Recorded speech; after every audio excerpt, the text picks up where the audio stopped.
Bonjour à tous, j'espère que vous allez bien. On se retrouve pour le brief du mardi 25 janvier 2022. Aujourd'hui, on parlera du Bitcoin, bien évidemment. Bottom, pas de bottom, continuation baissière. Il y a des signes assez intéressants, je vais en parler aujourd'hui. On parlera de momentum, de volume, d'un nouvel indicateur que je vais vous montrer. Encore une fois, je ne suis pas là pour vous montrer 1000 indicateurs. Je vous donne des outils, vous regardez ce qui pourrait fonctionner le mieux pour vous et quels indicateurs peuvent être pertinents pour vous. Toujours, le but, c'est d'apporter des arguments pour tel ou tel scénario, etc., etc. Surtout ce qu'on pourrait faire, ce qu'il est recommandé d'essayer d'effectuer ou de ne surtout pas faire, etc., etc. On parlera d'Ethereum bien évidemment et je continuerai pour l'instant de me concentrer sur Bitcoin et Ether, je pense pour ces peut-être encore 3 prochains jours. Je reparlerai d'Alcoin quand on en aura un petit peu plus sur le Bitcoin tout simplement parce que tout est corrélé au Bitcoin actuellement, même si certains assets arrivent à tirer leur épingle du jeu. Alors, du coup, le Bitcoin, réveil des acheteurs hier, je vais commencer par ça. Donc bonne nouvelle, les acheteurs se sont réveillés, on a un big W sur le volume. Donc j'ai un indicateur qui a été fait par un élève qui permet de séparer le volume acheteur et le volume vendeur. Donc vous savez, TradingView vous met juste une barre de volume sans vous différencier les deux. Là on a pu enfin il a pu différencier les deux ici, ce qui me permet de voir directement le volume acheteur et le volume vendeur. Et ici simplement ce big W sur le volume acheteur témoigne d'un rebond ici. Donc franchement, c'est une bonne chose. Honnêtement, c'est une assez bonne chose. Et les vendeurs, eux, de leur côté, commencent à avoir un volume qui devient décroissant. Donc un volume qui diminue, ça ne veut pas dire que les voleurs, les vendeurs sont endormis, loin de là, ça veut simplement dire que pour le moment, les vendeurs se calment au niveau de la vente. En tout cas, la vente sur le marché spot est en train de se réduire sur les niveaux de prix actuels.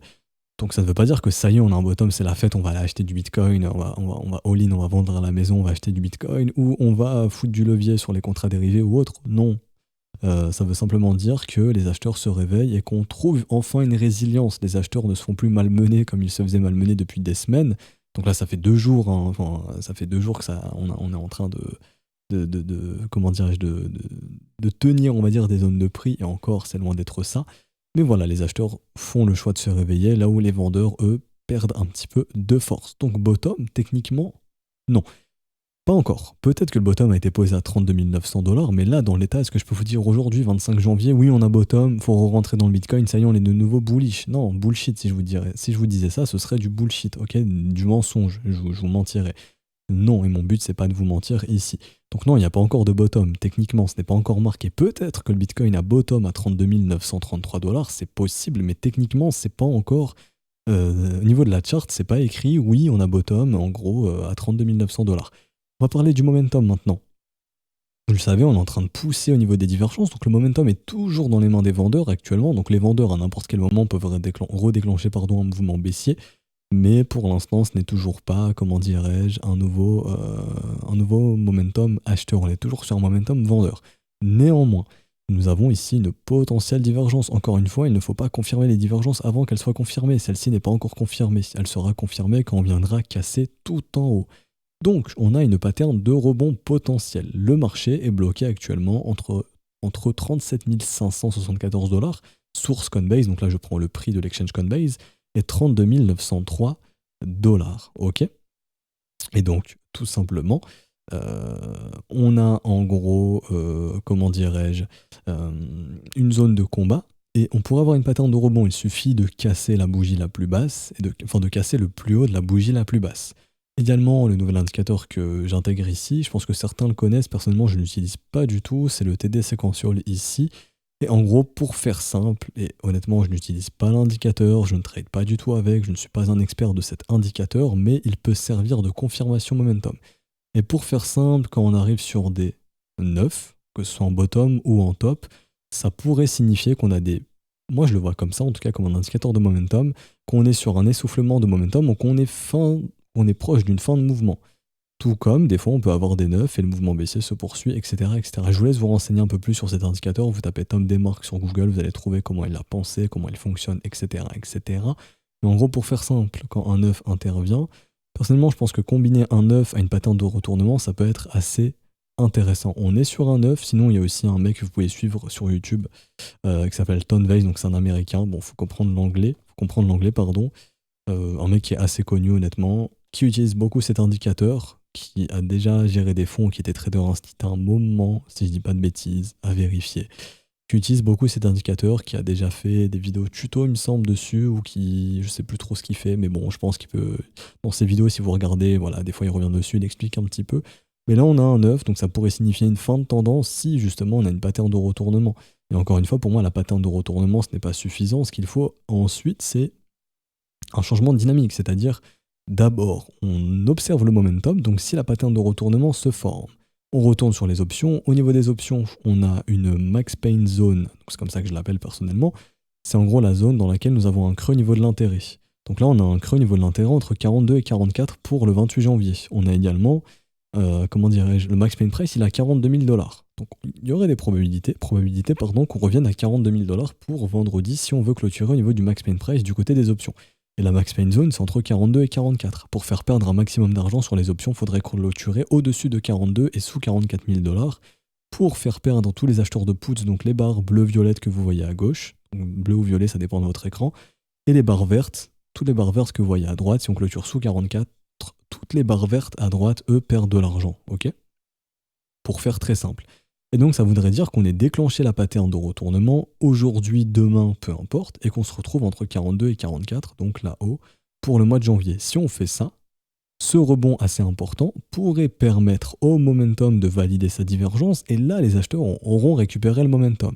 Donc d'abord on récupère le momentum, la force du mouvement, et ensuite ce qu'il faut récupérer c'est la dynamique. La dynamique c'est simplement comment se comporte mon marché, creux ou sommet ascendant, ou creux et sommet descendant. Creux, sommet descendant, marché baissier, creux, sommet ascendant, marché haussier. D'abord on récupère le momentum, rebond, ok. Les acheteurs récupèrent le momentum, ce qui donc diminue les chances de réavoir une attaque baissière derrière tant que les acheteurs ont le momentum. Et donc c'est ce qui pourrait permettre de faire un dip ici. Ok, donc là, on instaure le second creux. Et là, on pourrait faire les W, et donc le changement de la dynamique avec creux et sommet ascendant. Et si on fait ça, on est sorti du mouvement baissier. Et là, on reprend un mouvement haussier. Les objectifs seraient, premièrement, retracement, premier arrêt, donc 0,382. Ce niveau pourra nous donner la direction de ce marché. Est-ce qu'il est toujours bearish ou non? C'est-à-dire que, admettons, là vraiment je parle dans des hypothèses pour vous montrer un petit peu comment ça fonctionne. Mais là par exemple, si la divergence se confirme, on a un truc comme ça, voilà, tac tac tac W. Si on casse pas les 0,382, techniquement on pourrait faire ça, mouvement de continuation baissier. Donc 382, extrêmement important. Ensuite on a 618 et 786, donc 0,618 et 786, 0,786. Ça c'est la zone de rechargement de short. Donc si jamais on est en train d'entrer dans un marché baissier à long terme et qu'on pose un bottom ici, il y a de grandes chances qu'on puisse voir ça. Donc là en gros on casse, ok, on se dirige là-bas, là on a du mal, en gros on prend une dynamique baissière, on rechute, et en gros voilà, on fait une tendance baissière à long terme, et le Bitcoin est simplement dans une tendance baissière qu'il débute, et à ce moment-là, voilà, pourquoi pas casser sous les 30 000 et aller plus bas à long terme, ok? Ça c'est une éventualité. Alors, hop. Ça, c'est pour les scénarios, justement, si un bottom se pose ici, tout comme un nouvel ATH pourrait totalement être possible, et ça remettrait en gros en cause la fameuse tendance du bear market, etc. Enfin, quand je dis tendance, voilà, par exemple, sur des outils d'analyse, on voit que le mot-clé bear market revient de plus en plus sur les réseaux sociaux. On a des records du mot-clé bear market. Les gens sont, comment dirais-je, sont persuadés que ça y est, c'est un bear market. Si ce n'est pas un bear market, on ira faire un nouvel ATH, tout simplement. Alors, du coup, ça, c'est dans le cas où on déclenche la pattern de retournement, qu'on vient chercher les 42 à 44, que le momentum change de main, qu'il passe dans les mains des acheteurs, et qu'ensuite on ait les structures. Pour l'instant, on n'a rien de tout ça. Donc vous voyez bien que techniquement, il n'y a pas encore de bottom ici. Ok. Et donc, si jamais on casse au-dessus des 32 900 dollars, ce qui est possible, bah, c'est poursuite de la chute et qu'on aille du coup s'attaquer aux zones de stop ici. Hop, hop, hop. Donc, dire qu'on vienne les tester. Donc, en gros, 30 000 dollars tout simplement. Et si jamais ça ne tient pas, qu'on aille chasser les stops sous ces niveaux, et à ce moment-là, grosse proba de finir sous 28 800 dollars, histoire de chasser un maximum de stops et de récupérer la liquidité plus bas. S'il y a des grosses whales ou peu importe des fonds d'investissement, des institutions qui veulent acheter du Bitcoin et qu'ils ont besoin de gros montants de liquidité, où est-ce qu'ils pourraient le faire s'ils n'ont pas pu bien le faire ici? Bah c'est très simple. C'est entre 24 200 et 29 700 dollars. Prochain creux, qui est ici. Ok. Ça serait la zone à venir chercher si on pose pas de bottom ici. Et qu'il y a des gros fonds qui veulent récupérer la liquidité. Bon bah ils le feront. Là-bas, en gros, ce serait un scénario comme ça. On bouffe tous les stops ici. Tous ceux qui ont acheté 30 000 paniques vendent. Ceux qui sont sur contrat dérivé se font liquider, leurs stops sont activés. Ce qui permet de filer de gros montants à l'achat, et derrière, on pump, tout simplement. Voilà, voilà. Pas plus compliqué que ça. Pas plus compliqué que ça. Alors, ensuite, oui, je voulais vous parler au niveau de l'order flow. Donc, l'analyse daily, j'ai fini. Donc, le bilan, bon signe, les acheteurs qui se réveillent. Le TD9 qui s'allume. Donc, on a un 9 sur le TD séquential. Et également, la possible pattern de retournement. Pardon. Et oui, une chose très importante dont j'ai oublié de parler, c'est, ça on peut supprimer, c'est plus d'actu, le FOMC. Donc, on va voir si on aura des news positives ou non. Donc, c'est demain et jeudi. Donc, mercredi, jeudi. Si le marché américain réagit bien face au speech à ce FOMC, bah, le marché crypto pourrait lui aussi bien rebondir. À ce moment-là, on serait donc dans le scénario de vendredi, on essaye de finir entre 42 et 44. On est en rebond assez important. Pourquoi ce rebond pourrait arriver? Quand on voit au niveau de l'order flow, il suffit de regarder le ratio long-short. Ici, on voit que sur Binance, le ratio short remonte fortement. Et je vois de mon côté, sur Twitter, je vois des gens à 100 000 abonnés qui commencent à coller les shorts et tout. Donc, voilà, on est en train de mettre dans la tête des gens qu'il faudrait peut-être shorter ce marché. Bah, c'est trop tard en fait pour shorter ce marché. Oui, il peut aller à 25 000 $, à 26, à 27. Donc oui, il y a encore des gains à faire en short, mais il fallait se réveiller plus tôt quand même. On est déjà à moins 50%, donc c'est un peu tard pour tenter de shorter le marché. Et les mecs commencent à call des shorts. Bon, ok. Sur Bybit, le ratio est quasiment inversé. Le ratio short est quasiment supérieur au ratio long. Et ici sur Binance, bon, on est proche de l'être. On est à 45% short pour 55% long. Il y a encore, je sais pas, moi, le 21 janvier, on était à 80% long, 19% short. C'est pour vous dire à quel point le nombre de positions longues était élevé. Et encore une fois, le ratio ici ne signifie pas, il y a par exemple 15 000 bitcoins en long et 12 000 bitcoins en short. Non, ici on parle du nombre de positions. On peut avoir 1000 traders en short pour un équivalent 1 bitcoin et 2000 traders en long pour un équivalent 0,5 bitcoin. Donc beaucoup plus de traders en long, donc de nombre de traders qui seront en long, mais avec des quantités de long beaucoup moins importantes. Ok, vous arrivez, je pense que vous arrivez à me suivre, mais pour un exemple encore plus simple, 10 personnes en long peuvent peser un bitcoin, 5 personnes en short peuvent peser 10 bitcoins, et le ratio sera en faveur des longues quand même. Pourtant, en termes de quantité, il y aura plus de short. Donc c'est ça qu'il faut comprendre. En tout cas, ici, ce que ça nous dit, c'est qu'il y a une tendance court terme où les positions short sont en train de s'accélérer, donc on va dire qu'il y a de plus en plus de traders qui commencent à shorter le marché ici, donc peut-être que les whales sont en train de construire leur long justement et en train de bloquer ces shorters ici, sachant qu'on commence à arriver dans des fundings négatifs, que les whales généralement ne tiennent pas des shorts très très longtemps avec des fundings négatifs parce que ça leur coûte de l'argent. Quand le funding est positif, vous êtes payé pour shorter le marché, donc pour ceux qui connaissent comment fonctionne le financement sur Binance et autres, mais en gros funding négatif, ça veut dire que les acheteurs sont payés pour... Funding négatif, ça veut dire que, oui, justement, les acheteurs sont payés pour acheter le marché, donc vous gagnez des frais.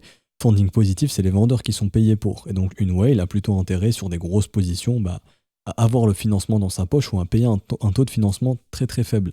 Et donc là, on commence à avoir des fundings négatifs, alors que le prix a déjà fait moins 50% depuis les tops. Donc, techniquement, on a des whales ici qui, je pense, qui sont en train de commencer à prendre leur profit. Ça ne doit pas trop les arranger de tenir des trades avec des taux de financement négatifs. Ça peut être une bonne nouvelle. Idéalement, il faudrait rester dans des financements négatifs, donc dans des fundings négatifs un peu plus longtemps que cela. Vous voyez ici, ça revient vite dans le positif. Il faudrait rester dans le négatif un petit peu plus longtemps. Ok. Et du coup, pas grand chose d'autre à dire. Je voulais vous parler du ratio, justement. Donc, c'est une chose à surveiller au niveau des open interest. On est toujours très élevé. Si jamais il y a une structure de retournement sur ce marché, à ce moment-là, ça veut dire qu'il y aura du short à défoncer. Tant qu'on n'a aucun signe de retournement, il y a toujours la menace suivante. Ce marché est extrêmement leveragé et il y a un paquet de longues à sauter sous les 28 000 $. Et on se retrouve dans cette zone et ça serait assez violent. Donc, assez violent comme ça. Et ensuite, un bottom. Ok. Par contre, si on pose le bottom ici, on fait ce qu'on a dit ensemble. Tac, tac, tac, tac. À ce moment-là, on ira complètement défoncer les shorts parce que le marché se sera retourné et que l'open interest sera toujours très élevé. Et que là, on ira s'attaquer aux vendeurs et qu'on pourra le faire vu que l'open interest est assez élevé. Rapidement, je fais une mise à jour sur Ethereum, c'est exactement pareil que Bitcoin, on a la même pattern de retournement potentiellement, on a le même 9 ici sur le TD, donc on est sur un TD9 qui pourrait aider à poser un bottom, enfin pas aider, mais voilà, un indicateur de momentum. Moi je l'utilise, je l'utilise pas, mais en gros je pourrais l'utiliser ainsi et me dire ok, ici j'ai une confirmation momentum, il me faudrait une structure de retournement. Et là, en tout cas, une pattern de retournement, une pattern de rebond. La pattern de rebond sur Ethereum, ce serait si on casse les 2541 $. Tant qu'on est en dessous, Il n'y a pas de pattern de rebond ici. Donc il faudrait absolument casser au-dessus des 2541 sans avoir touché aux 2159 $. Donc faire ça ou ici se reprendre et casser pour aller chercher un petit peu plus haut, tout simplement. En termes de retracement, je pense qu'un premier arrêt dans un premier temps, c'est premier objectif, 2136 $. Zone de rechargement de short entre 3100 et 2900 $ depuis le précédent sommet. D'ailleurs, sur Bitcoin, c'est un peu similaire, hein, où pour l'instant, on est en train de bloquer au premier arrêt ici, et là, on a la zone de rechargement de short qui nous attend entre 39 400 et 41 200 $ depuis le précédent sommet. Je peux aussi prendre le sommet de là-bas. Bon, on peut le faire aussi, mais là, je prends le précédent sommet ici pour mon FIB. Idéalement, chose très suspecte sur Bitstamp, je vous en parle. Ça a été très bref, mais je crois en 5 minutes, ça se verra peut-être. Oui, quand on est venu ici, là. Donc ça se voit que sur Bitstamp, pas sur les autres exchanges. Bitstamp est un exchange assez peu liquide, mais hier, vers midi, on était en gros à 33 800 $. D'un coup, il y a eu une big mesh ici, avec beaucoup de volume exécuté ici. Alors, soit c'est un exit pump, donc il y a quelqu'un en gros qui, sur Bitstamp, avait un prix moyen, en gros, il avait des positions Bitcoin à liquider un petit peu plus haut, donc il s'est arrangé pour faire une big mesh ici, déclencher des ordres stop limit et vendre du Bitcoin dans ces ordres de prix pour sortir parce que peut-être il est au courant que le big crack arrive. Ou alors c'est quelqu'un, une whale ou peu importe, ici un mec qui a un algo, qui avait beaucoup de montants, un gros montant exécuté, il s'est fail, en gros voilà, il a fait un petit peu n'importe quoi, il est venu buy market et il a complètement nettoyé tout l'order book sur Bitstamp. Ça c'est possible aussi. Donc ça voudrait dire qu'en gros ici on a des whales qui commencent à recharger, sauf que lui s'est fait cramer en fait, il a fait un buy market. Peut-être dans le coup de la précipitation ou autre, et ce qui a fait qu'il a bouffé complètement tout l'order book. Après ça, généralement, les whales sont pas assez bêtes pour faire, enfin pas assez bêtes, mais voilà, les mecs sont disciplinés pour pas faire ça, pour pas laisser de traces. Et là, peut-être que voilà, dans la précipitation, le mec, il a laissé des traces, et ça voudrait dire que voilà, ça c'est une grosse zone où les whales achètent, et lui, il est venu bouffer carrément tout le supply. Ce qui voudrait dire que les 32, 33, 34, ça intéresse beaucoup les whales pour acheter. Bon, techniquement, en termes de prix, c'est vachement correct. Après, encore une fois, ici, ce n'est qu'une supposition, mais très bizarre, cette big mesh ici sur Bitstamp. Voilà, on va s'arrêter ici pour aujourd'hui. J'espère que ça vous aura plu. Si c'est le cas, n'hésitez pas à laisser un petit pouce bleu, à vous abonner si ce n'est pas déjà fait, à nous rejoindre sur Discord. Je mets le lien en description et en commentaire, bien évidemment. Donc, le lien sera en commentaire, en description. Si vous souhaitez rejoindre l'école via le Patreon, attendez absolument le 1er février. Donc, Patreon, c'est ce qui permet de faire les paiements bancaires ou via PayPal, etc. etc. Sinon, vous avez les modalités crypto. Donc là, c'est ce qui permet de rejoindre l'école via des paiements en BNB, Ethereum et USDT, bien évidemment. Tout est expliqué dans le Discord. Via les paiements crypto, vous pouvez rejoindre quand vous le souhaitez, peu importe, le 25, 26, 27, 28, 29, 30, peu importe. Vous pouvez rejoindre quand vous le souhaitez. Patreon, c'est idéalement et préféré en début de mois parce que les refacturations se font en début de mois. Donc c'est pour ça qu'il faut privilégier le paiement en début de mois. Là où les cryptos, il n'y a aucun problème. Ça peut être fait n'importe quand. Tout est expliqué dans le salon bienvenue du Discord. Donc dès que vous rejoignez le Discord, vous allez justement atterrir dans ce salon bienvenue. Tout y est expliqué. Il y a des ressources gratuites sur le Discord, donc n'hésitez pas à nous rejoindre. Ça peut toujours vous être bénéfique et je pense que ça vous sera bénéfique. Si vous avez une quelconque question, n'hésitez pas, petit message, un des professeurs qui sera connecté ou non. Les professeurs ont un pseudo en rouge. Vérifiez bien que le pseudo est bien rouge parce que des fois il y arrive, que des scammers tentent de se faire passer pour nous, de prendre nos pseudos, nos photos de profil et de scammer des gens, donc on les bannit immédiatement, mais voilà, des fois ça peut arriver, même s'il est banni dans la minute ou dans les 3 minutes qui suivent, bon bah il a le temps d'envoyer un ou deux messages, donc faites attention, vérifiez bien que sur le Discord on est la couleur rouge, et on a aussi mis dans l'annonce, donc j'en profite aussi pour vous rappeler ça, mais voilà, on a mis aussi nos idées, donc vous pouvez vérifier ça directement. Nos idées, vous regardez que ça correspond bien à nos idées, on ne vous démarchera jamais, on vous enverra jamais de message de nous-mêmes. Donc si vous voyez par exemple, je sais pas moi, le tonton qui vous envoie un message, c'est probablement pas moi. Il sera banni dans la minute qui suit ou dans les petites minutes qui suivent. Mais voilà, évitez de vous faire scammer, on vous demandera jamais d'argent ou autre, bien évidemment. Du coup, on s'arrête ici pour aujourd'hui. On se retrouve demain matin. Demain matin. Je vous souhaite un bon brief. Une bonne journée. Oula, j'ai du mal. Je vous souhaite une bonne journée. On se retrouve demain matin pour une prochaine update. Ciao, ciao.